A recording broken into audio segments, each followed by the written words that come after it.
నిజామాబాద్ జిల్లా ఇందల్వాయి మండలంలో అడవుల ఆక్రమణకు సంబంధించి ఇటీవల వెలువడిన వార్తలపై అటవీ శాఖ స్పందించింది. అడవికి ఎసరు అనే శీర్షికతో ప్రచురితమైన కథనంపై forest range officer Ravi Mohan Bhat స్పష్టతనిచ్చారు. పత్రికా కథనంలో పేర్కొన్న భూమి అటవీ భూమి కాదని, అది రెవెన్యూ భూమికి చెందిందని రేంజ్ ఆఫీసర్ స్పష్టం చేశారు. దీనికి సంబంధించిన అధికారిక ధృవపత్రాలను తహసీల్దార్ కార్యాలయం ద్వారా సమర్పించినట్లు ఆయన తెలిపారు. అటవీ భూముల్లో ఎవరైనా అక్రమంగా చొరబడినటువంటి భూమిని చదును చేసినా లేదా ఆక్రమణలకు పాల్పడిన వారిపై చట్టపరమైన కఠిన చర్యలు తీసుకుంటామని హెచ్చరించారు. ఓన్లీ రెవెన్యూ ల్యాండ్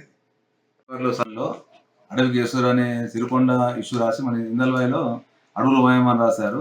ఈ ఏదైతే సర్వే నెంబర్ ఉందో 50/50 టోటల్ ఇది జానకిబాయి చెరువు పైన ఉన్న టోటల్ రెవెన్యూ ల్యాండ్. ఇది ఫారెస్ట్ యాక్టివిటీస్లో ఫారెస్ట్ అసలే కాదు.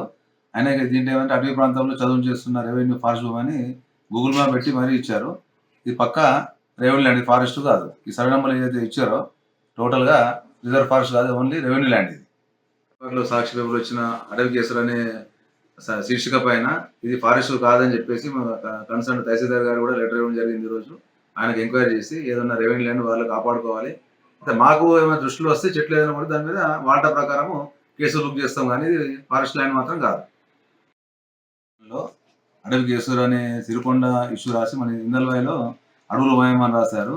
ఈ ఏదైతే సర్వే నెంబర్ ఉందో 50/50 టోటల్ ఇది జానకిబాయి చెరువు పైన ఉన్న టోటల్ రెవెన్యూ ల్యాండ్. ఇది ఫారెస్ట్ యాక్టివిటీస్లో ఫారెస్ట్ అసలే కాదు.